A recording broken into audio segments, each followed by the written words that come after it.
Assalamualaikum warahmatullahi wabarakatuh. Selamat siang sahabat harapan dimanapun Anda berada. Semoga siang hari ini dalam keadaan sehat, dalam keadaan semangat ya. Dan segala aktivitas yang sahabat harapan lakukan semoga berjalan sesuai harapan dan juga sesuai keinginan.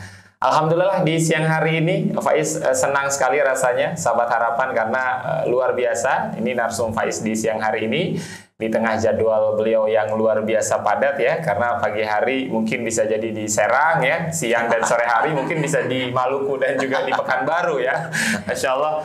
Tapi sebelumnya Faiz mengajak untuk teman-teman semua sahabat harapan dimanapun teman-teman berada untuk follow ya di semua sosial media Las Harfa, di Instagram, di Twitter, di Facebook, di TikTok, dan jangan lupa subscribe di channel YouTube-nya Las Harfa @LasHarapan2. Sudah hadir di siang hari ini narasumber yang luar biasa. Ini Faiz akan sapa-sapa Bapak Imaduddin Sahabat, Kepala BI Provinsi Banten. Assalamualaikum Pak Imad. Waalaikumsalam Bapak. Kabar sehat ya Pak ya? Alhamdulillah. Selamat siang buat Sobat Harapan ya. Siap, mungkin bisa disapa-sapa dulu Pak. Oke, selamat siang Sobat Harapan. Tetap semangat ya dan tetap sehat. Siap, tetap semangat dan juga tetap sehat. Teman-teman sahabat harapan dimanapun Anda berada, semoga sebelum Faiz ngobrol soal tema kita di siang hari ini soal langkah dan strategi Bank Indonesia dalam menghadapi kebangkitan ekonomi nasional, tentunya teman-teman ini Faiz pengen ngobrol-ngobrol dulu nih bareng Pak Imad yang memang alhamdulillah teman-teman Pak Imad ini asli Banten ya Pak ya? Ya, betul. Masya Allah ini lahir orang kampung. Masya Allah. Lahir, tumbuh, dan besar di Provinsi Banten. Dan rasanya bukan orang Banten kalau belum ke Balgolok, Pak. Ya. Bisa kita coba dulu, Pak Imad.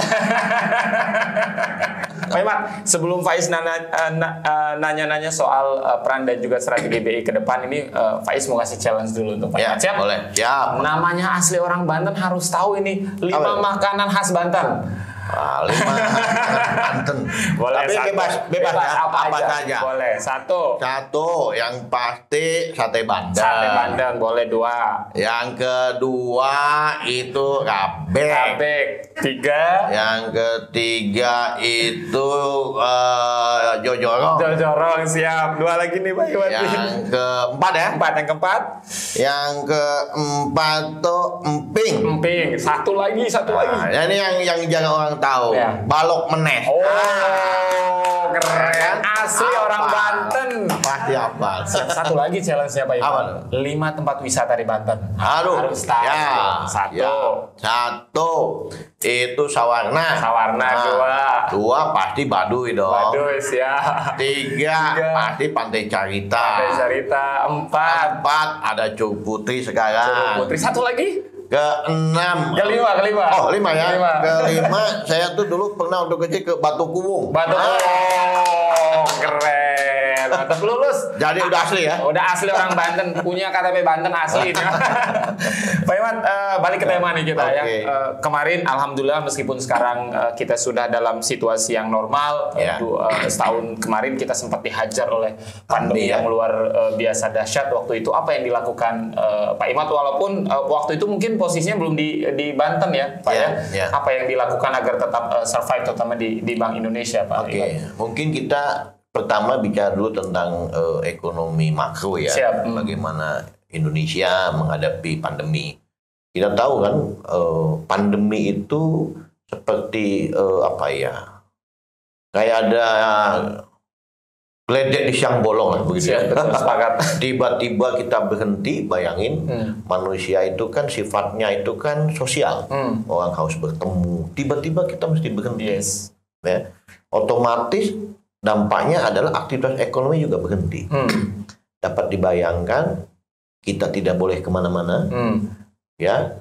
Kedua, dari sisi ekonomi, kalau kita tidak kemana-mana berarti ekonomi tidak tumbuh. Tidak ada transaksi ekonomi. Dan yang ketiga, saat yang bersamaan, kalau tidak ada transaksi ekonomi, pajak juga tidak ada dong. Tidak ada. Nah, berkurang lah minimal. Pemerintah pasti tidak juga keuangannya terbatas. Di sisi lain, masyarakat mulai banyak yang sakit juga. Nah, bayangin kita dalam satu keluarga, orang tua kita PHK. Kan kalau kita analogikan kan, keluarga semua sakit. Masya Allah. Ya kan? Kita mesti bagaimana? Keluar nggak bisa. Nah, alhamdulillah kita koordinasi antara pemerintah dan Bank Indonesia ya cukup baik, dan di berbagai negara pun fungsi bank sentral seperti Bank Indonesia itu adalah the last lending resort. Jadi suatu lembaga terakhir yang bisa diminta tolong terkait dengan keuangan. Sehingga kita kerjasama dengan pemerintah mengeluarkan namanya program pemulihan ekonomi nasional. Pemulihan ekonomi nasional. Pemulihan ekonomi nasional, PEN ya. Dana itu disepakati untuk pertama kali untuk kesehatan masyarakat. Yes. Itu kenapa kita semua bisa booster. Dapat bayangkan tuh kita mesti mendatangkan vaksin sekian banyak untuk jutaan warga Indonesia kan. Jadi kita percepat karena kita punya punya prinsip kesehatan adalah game changer. Betul. Dari sisi ekonomi. Jadi kalau kesehatan masyarakat pulih, yakin ekonomi pun tumbuh. Yes. Ya. Nah inilah berkat tadi kerjasama yang baik, ada juga restrukturisasi. Karena tadi terutama untuk UMKM. Betul. Para penggiat-penggiat UMKM tiba-tiba berhenti kan. Yes. Padahal dia punya gudang kredit. Ya kan? Punya kewajiban untuk membayar. Nah itu pun kita restrukturisasi. Termasuk juga perusahaan besar ya. Karena bagaimanapun mereka kan punya jumlah tenaga kerja yang banyak. Kan nggak mungkin tiba-tiba langsung di PHK dan sebagainya. Program itulah yang alhamdulillah kita rasakan sekarang. Indonesia dibandingin negara lain kita pulih lebih cepat. Yes. Ya, dan lebih tangguh. Ya kita meskipun, nah masalahnya adalah setelah pemulih kita mulai pulih nih, ya COVID mulai berkurang, tiba-tiba ada perang Ukraina. Wah. Ya, jadi belum kita juga sehat. Bayangan saya tuh kalau kita habis sakit demam tuh meriang-meriang masih ada nih, ya. Tapi udah pengen keluar, ya. Nah, tiba-tiba datang perang. Nah, dampaknya perang ini, perang Ukraina dan Rusia ini, mereka adalah negara yang supplier energi terbesar di dunia. Yes, dua negara ini, Pak. Dua negara ini. Dampaknya apa? Energi langka. Kedua, energi dunia langka karena pasokannya terbatas. Di sisi lain, ya orang juga perdagangannya jadi terbatas. Dampaknya apa? Ekonominya negara itu juga mulai turun, seluruh dunia nih.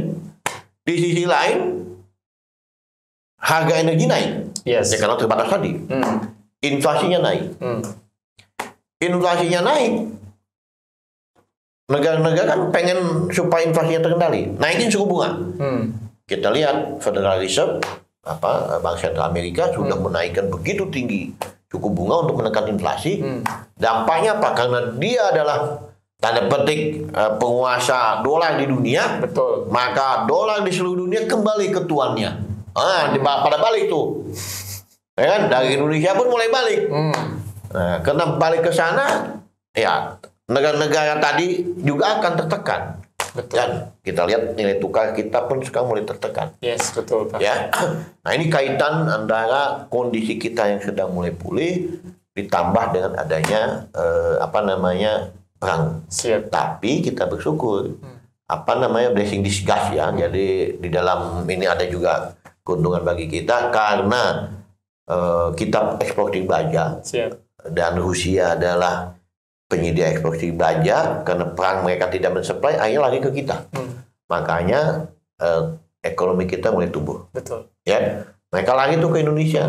Nah, khususnya Banten malah di triwulan 2 ini ya malah ekonominya lebih tinggi dibandingin dengan Jawa dan nasional. Kita sekitar 5,7, sedangkan nasional 5,4 dan Jawa rata-rata 5,6. Siap. Itu akibat kita punya baja. Siap. Artinya ekonomi di Banten cukup menjanjikan. Tapi kemarin ada survei, Pak, masyarakat Banten sebagai masyarakat nomor 1 paling tidak bahagia.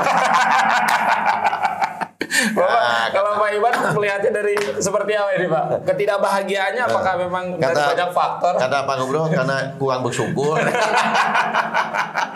Pak, sepakat, artinya kita sudah melewati fase tersulit. Bagaimana pandemi yang begitu sulit sudah kita lewati bersama sebagai bangsa Indonesia. Saat ini kita tengah menghadapi yang juga sulit adalah perang Ukraina dan juga Rusia yang juga berdampak tidak hanya ke negara tersebut tapi juga ke kita Indonesia. Apakah memang kita perlu kolaborasi semakin kuat lagi agar bagaimana kita bisa melewati ini semua, Pak? Kolaborasi dari berbagai pihak. Ya pasti ya, pasti kita harus bekerja sama, merapatkan apa kekuatan kita dan ketangguhan kita untuk pada akhirnya kita mesti survive bersaing. Sebagai satu contoh, misalkan dari sisi pangan. Ini kan akibat itu kan dampaknya ke pangan. Energi itu terbatas, ya. Otomatis harga komoditas naik. Ya, mau contoh misalkan batu bara naik. Ya, makanya kita ekspor Indonesia masih bagus karena kita masih punya batu bara. Betul. Ya kan? Nah, dapat dibayangin dengan negara lain. Ya, Inggris kan parah sampai harus mematikan lampunya. Kita kan enggak. Negara kita masih bisa nonton TikTok sampai pagi kan. Tak terganggu lah gitu ya. Nah, artinya kita masih aman. Negara lain udah mulai susah. Yes. Nah, itu balik lagi ini harus semua kita kerjasama. Mana kekuatan kita, terutama mungkin kan diprediksi ekonomi dunia ini tahun depan pun masih masih penuh ketidakpastian. Ya, tahun depan nih 2023 nih. Malah ada beberapa yang mengatakan mulai masuk krisis. Nah, sehingga apa? Kita harapkan yang perlu kita siapkan adalah ketersediaan pangan.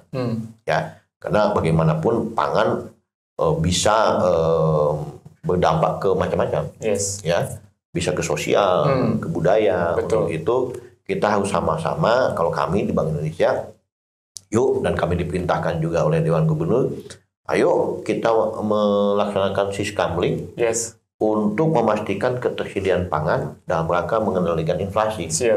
Karena kan inflasi juga udah mulai naik.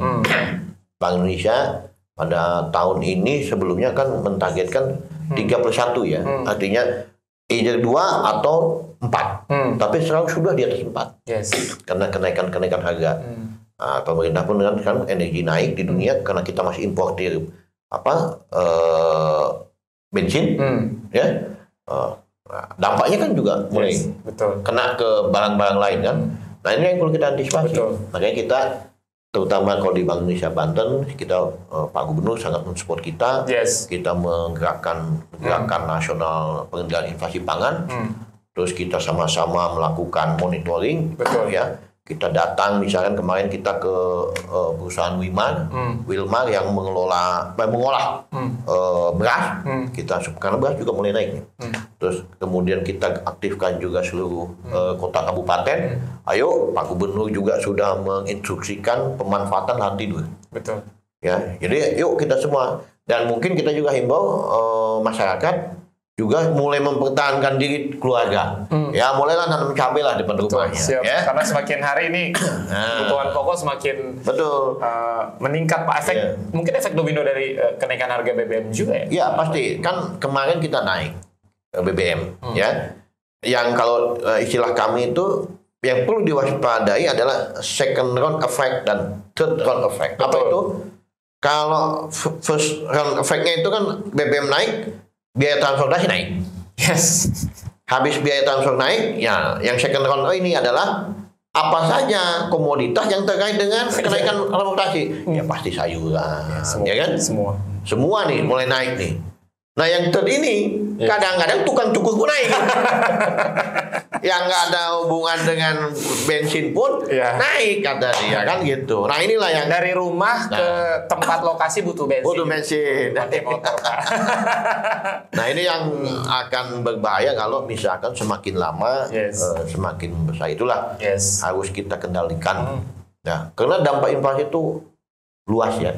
Di samping ketidakpastian bisnis, ya, karena investor akan bingung, saya mesti gimana nih, ya, bayar tenaga kerja bagaimana, harga bagaimana, dia nggak bisa tentukan. Yang kedua, adanya yang kata Oma Irama, yang kaya makin kaya, yang miskin makin miskin. Siap. Menarik nih, ya kan? Kayaknya Pak Imad salah satu penggemar Oma Irama juga nih ya, teman-teman. Sudah pasti lah. Angkatan saya. Harus kita kasih challenge apa ya? Karena apa? Karena yang punya uang, terutama kelas bawah itu kan daya belinya turun. Yes, sepakat. Habis uangnya untuk yang tadinya bisa kan dia bisa naik motor 3 kali, udah nggak bisa lagi. Karena harganya naik kan. Begitu juga makan des kurangin. Artinya daya belinya turun. Di sisi lain, produsen yang punya kenaikan tambahan harga tambah kaya. At the end, Gini ratio itu akan melebar. Ya.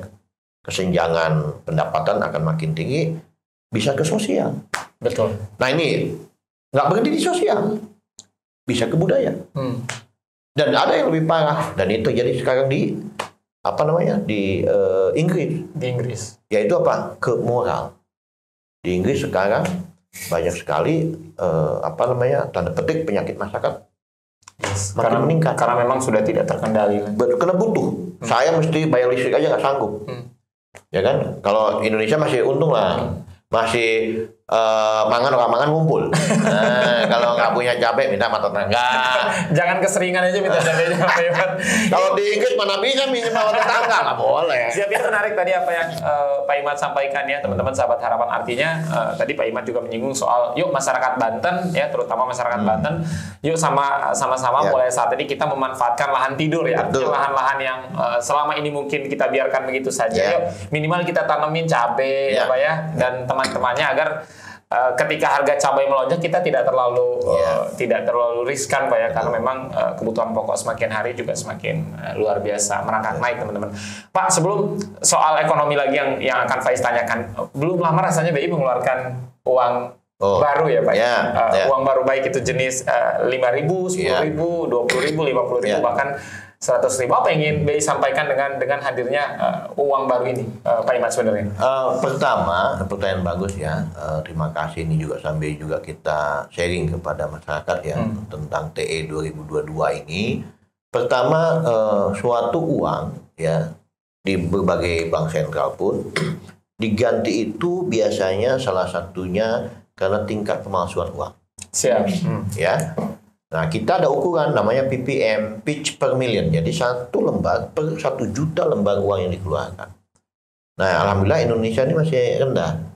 Kita ini 4 PPM. Nah, kalau di luar itu bisa sampai 150. Ya, PPM.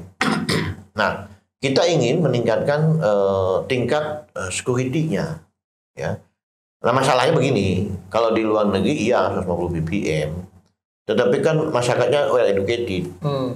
Jadi dia nggak gampang kena isu. Kalau di Indonesia kan sekali ada isu, wah keponya kemana-mana kan. Nah, untuk itu kita lebih pada pendekatan proaktif. Meskipun PPM kita rendah, tetapi ketika tingkat pemalsuan mulai kita langsung tingkatkan security-nya. Yes. Itu satu ya. Yang kedua, kita menginginkan ya ada tanda petik pesan ya. Pesan dari TE ini kita sebut intan. Satu, lebih indah. Kalau kita lihat warnanya, ya itu lebih cerah. Ya saya milenial. Kalau yang sebelum-sebelumnya kan generasi saya lah, baby boomer atau generasi yang senangnya baju hitam, ya kan. Nah, kalau sekarang kan lebih cerah. Artinya orang indah. Harapan kita dia lebih mencintai uang. Katanya kalau cinta uang pasti, ya kan. Tapi maksudnya rupiahnya, karena di dalam rupiah itu kan, coba kalau pelan-pelan direnung itu rupiah itu ada pahlawan kita, ada flora fauna kita, ada juga culture budaya, ya kan, dan keindahan alam. Begitu banyak di uang rupiah ini, banyak makna dan banyak cerita tentang Indonesia gitu loh. Makanya dia harus indah. Itu mengapa kita warnanya kita lebih ditampilkan. Indah. Yang kedua indah, yang kedua aman. Karena tingkat security-nya dinaikkan tuh. Ya, kita sampai 11 tingkat security di dalam uang itu. Bayangin. Kata-kata di luar cuma 7, kita 11. Mungkin kita suka iseng ya. Jadi kita harus tingkatkan security-nya.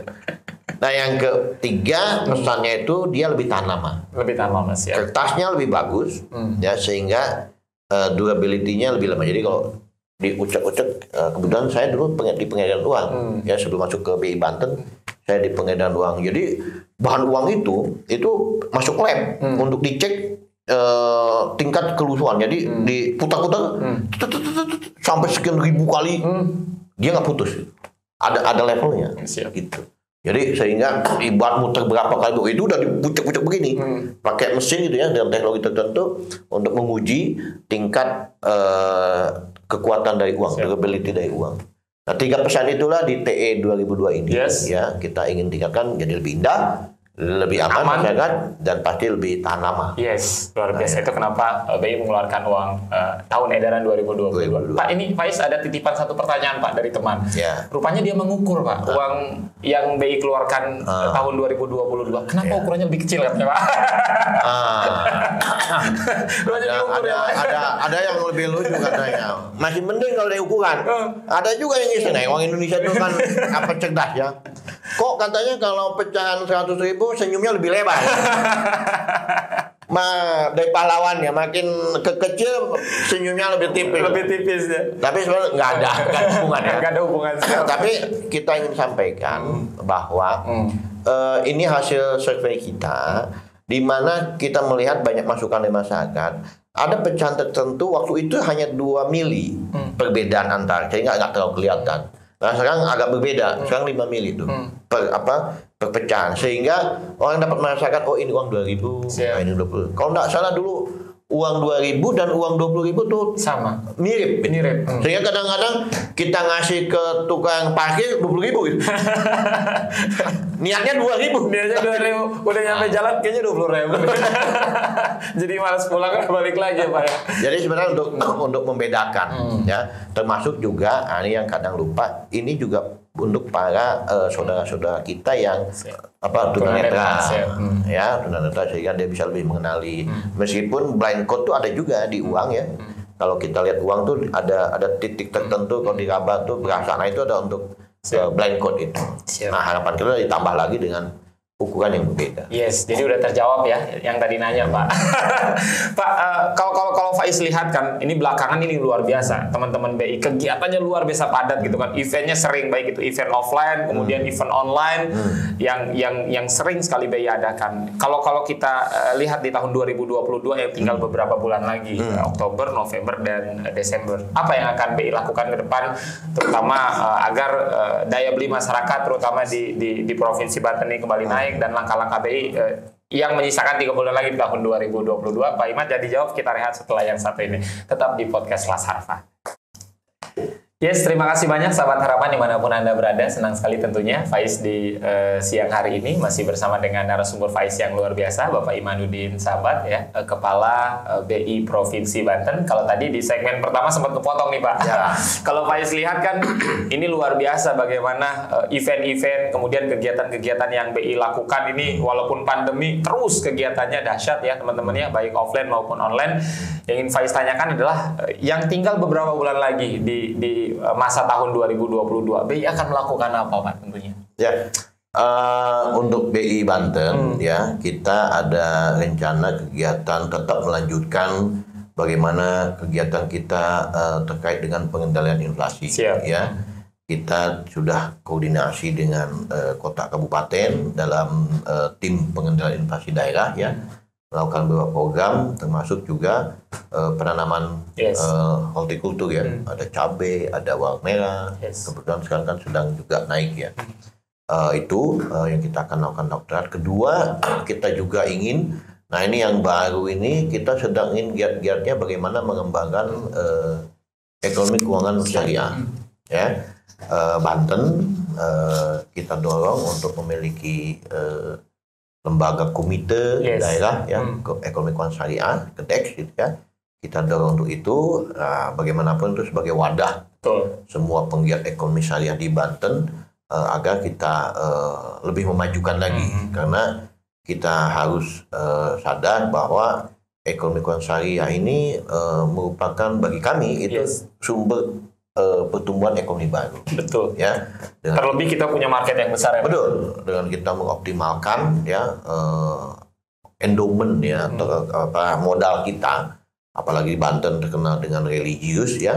Saya rasa harusnya menjadi leading. Betul, sepakat. Ekonomi keuangan syariah di Indonesia ya. Untuk itu kita dorong lembaga KEDEX dan juga termasuk program-programnya. Kita bagaimana kita mensertifikasi halal bagi UMKM kita, dan pada akhirnya mereka bisa bersaing ya, baik nasional maupun internasional. Kita dorong juga yang menarik ini kan, kebetulan nih sekarang pemerintah provinsi maupun kota kabupaten seperti Kota Serang sedang giat juga ingin mengembangkan wisata religi. bagi saya ini sangat strategis Yes. ya, dan ide yang baik dan kita perlu sama-sama dukung karena wisata religi ini kan captive market. Betul. Ya, tak kenal pandemi. Orang tetap pengen berhijrah karena itu kebutuhan batin ya. Betul. Sehingga kalau bayangkan kalau wisata religi kitanya lebih ramah, Yes. hospitality-nya lebih bagus, Yes. saya rasa orang akan banyak datang. Siap. Dan BI itu sudah dukung gapuranya BI semua, Pak. Ya kan? Malah tidak hanya itu, jadi balik lagi bisa menumbuhkan ekonomi Banten. Yes. UMKM-nya jadi hidup lagi. Betul, sepakat. Nah itu mungkin disampingkan dalam waktu dekat mau ada hari ulang tahun Banten ya. Betul, sebentar lagi 4 Oktober. Sebentar lagi Oktober ya kita dukung untuk kegiatan itu. Dan kita ada juga Bank Indonesia ini sedang juga bekerja sama dengan pemerintah provinsi untuk mengembangkan investasi di Banten.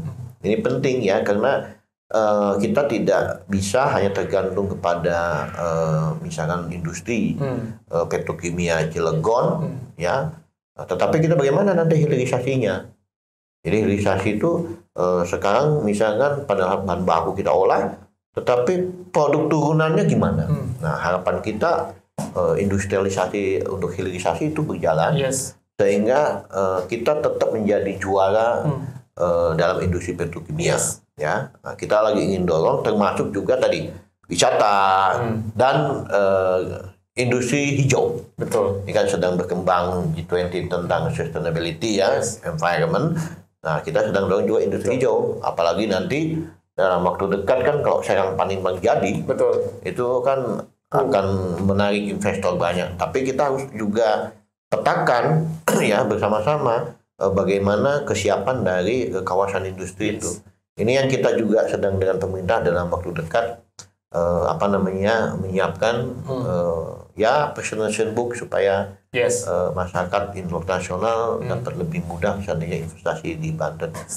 Mungkin dalam akhir tahun itulah yang akan kita lakukan. Siap. Kalau kita melihat Provinsi Banten, Pak Imad, ini kan kalau Faiz melihat ini kan kayak miniaturnya Indonesia, Pak ya. Ya, Artinya betul. semua yang ada di Indonesia itu ada di Banten. Ada di Banten. Wisata religi kita punya, Ya. kemudian wisata pegunungan ada, Ya. wisata pantai ada, kuliner ada, Ya. kemudian banyak lah pokoknya yang dimiliki daerah lain biasanya juga dimiliki oleh Provinsi Banten. Artinya kita perlu maksimalkan saja potensi-potensi untuk mengembangkan ekonomi di Provinsi Banten. Tadi Pak Iman juga mengatakan soal ekonomi syariah. Ini menarik nih teman-teman sahabat harapan dimanapun teman-teman berada. Kalau Pak Iman melihat peluang dan tantangannya ekonomi syariah, terutama di Provinsi Banten ya seperti apa nih Pak Iman? Ya, pertama waktu kita mengembangkan ya Bank Indonesia ya melihat ada potensi di sisi ekonomi keuangan syariah, Bank Indonesia pendekatan pertama itu kan ke keuangan ya. Ingat waktu pengawasan bank ada di Bank Indonesia, Yes. kita menginisiasi munculnya perbankan syariah. Ya, Bank Muamalat tumbuh waktu itu ya kan, kemudian diikuti oleh unit syariah yang lain. Yes. Pemikiran kita adalah potensi keuangan syariah itu tinggi, ya kan? Karena ada juga masyarakat yang menginginkan kehalalan dalam transaksi keuangan, Yes. begitu ya, sebagai alternatif. Sehingga kalau misalkan dana itu terkumpul, ya kan, yang selama ini tanda petik anti riba begitu ya, dia akan ya sudah menyimpan, tidak dibantal, masukin ke bank. Nah Yes. itu adalah pilihannya adalah bank syariah. Nah tetapi kita lupa bahwa ternyata kalau kita analogikan dengan keuangan itu seperti bis, nah bis itu tersedia tuh, tetapi kok masih kosong. Nah kita lupa mengisi penumpangnya. Siap. Nah siapa penumpang dari keuangan syariah?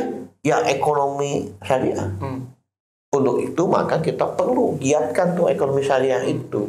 Ya apa itu ekonomi syariah? Ya UMKM yang bersertifikasi halal. Yes. Wisata halal, Betul. fashion halal, food atau makanan halal, begitu. Ini yang harus kita dorong sama-sama agar tadi penumpangnya terisi keuangannya, sehingga bis itu penuh dan bisa jalan. Siap. Nah, itu yang kita harapkan. Nah, pertanyaannya bagaimana di Banten?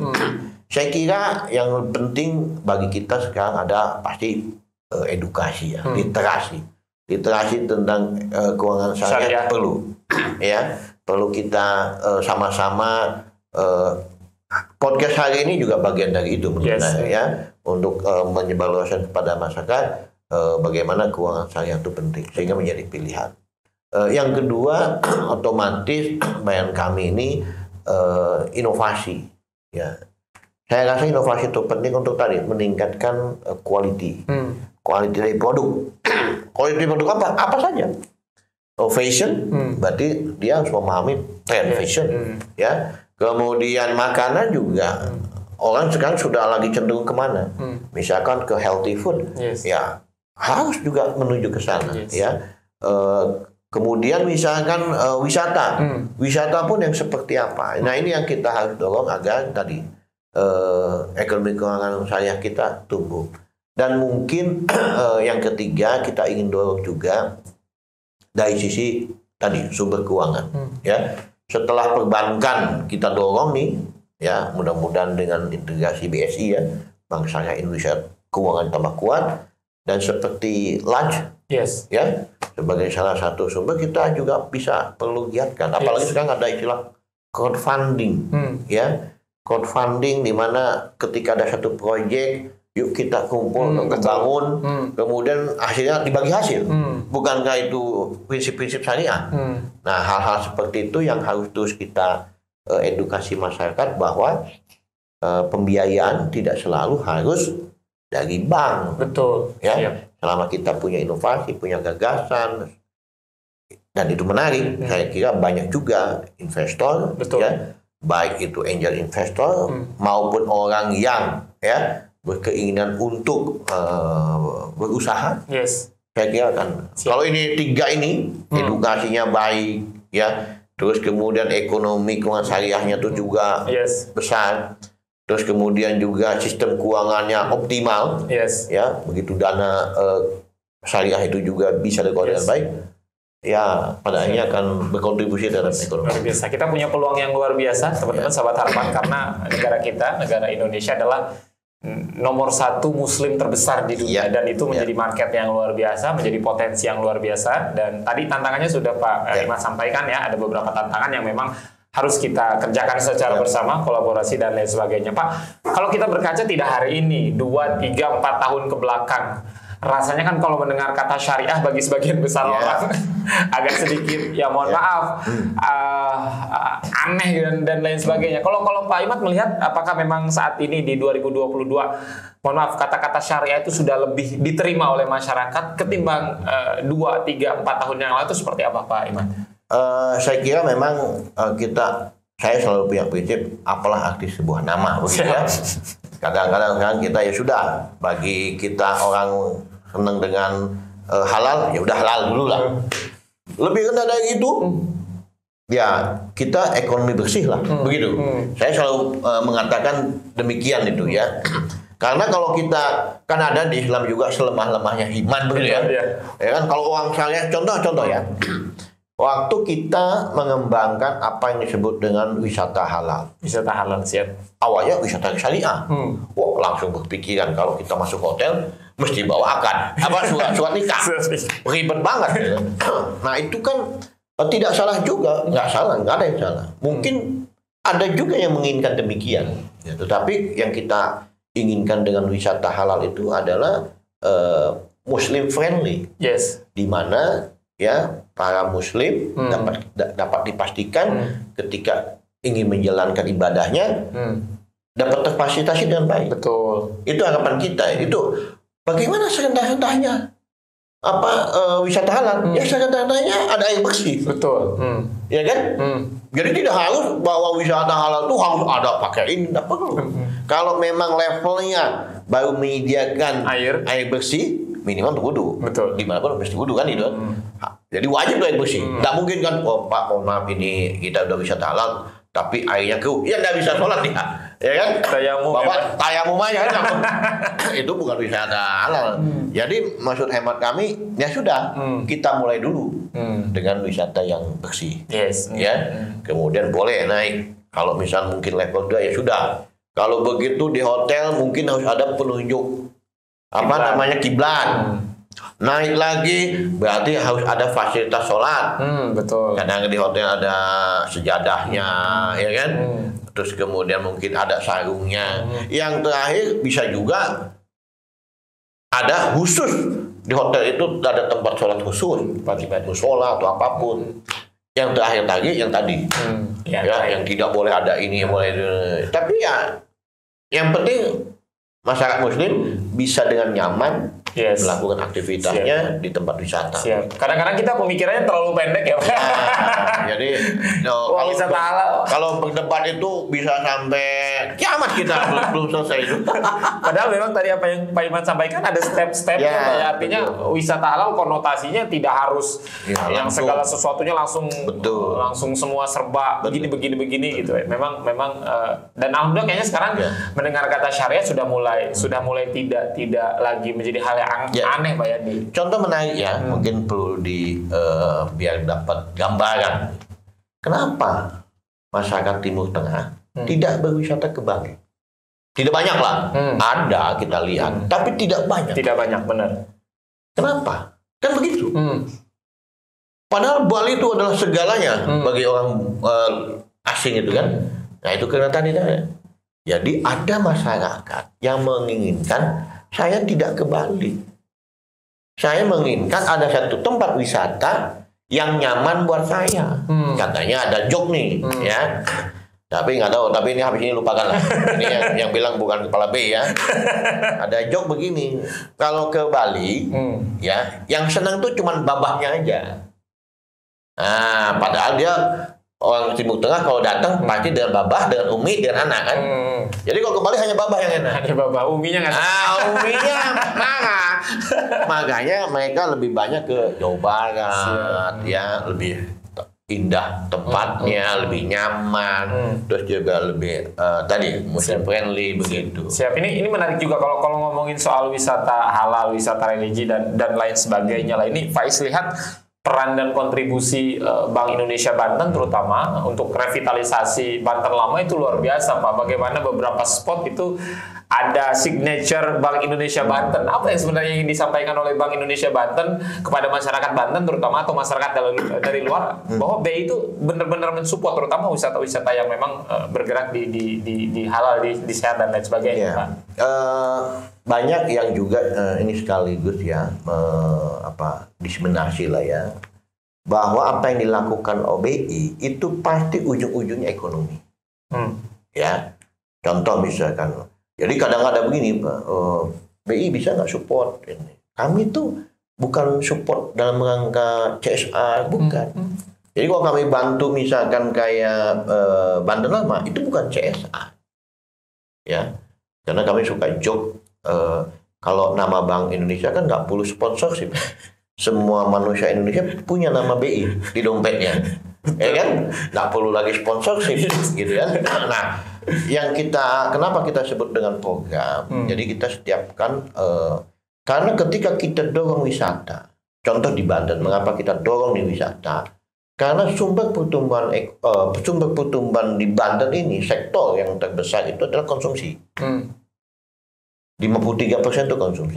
Jadi kalau ingin naikin ekonomi Banten, tingkatin konsumsi. Karena porsinya besar. Pertanyaannya, bagaimana naikin konsumsi? Naikin konsumsi itu biasanya subsidi. Ya kan? Ada BLT dan sebagainya. Baru tuh konsumsi naik. Betul. Tapi pertanyaannya kalau dana terbatas, mau lebaran bisa naik, Pak. Kalau terbatas dananya dari mana? Nggak bisa. Nah, caranya satu-satunya mendatangkan orang untuk berkonsumsi di Banten. Dengan apa? Wisata. Dan itu berhasil, Pak. Ya itu yang kita dorong. Mengapa wisata? Ayo Banten, ini wisatanya indah, tidak ada gunung dan laut. Ya kalau ke Bali, ya gunung-gunung, laut-laut. Kalau di Banten bersamaan.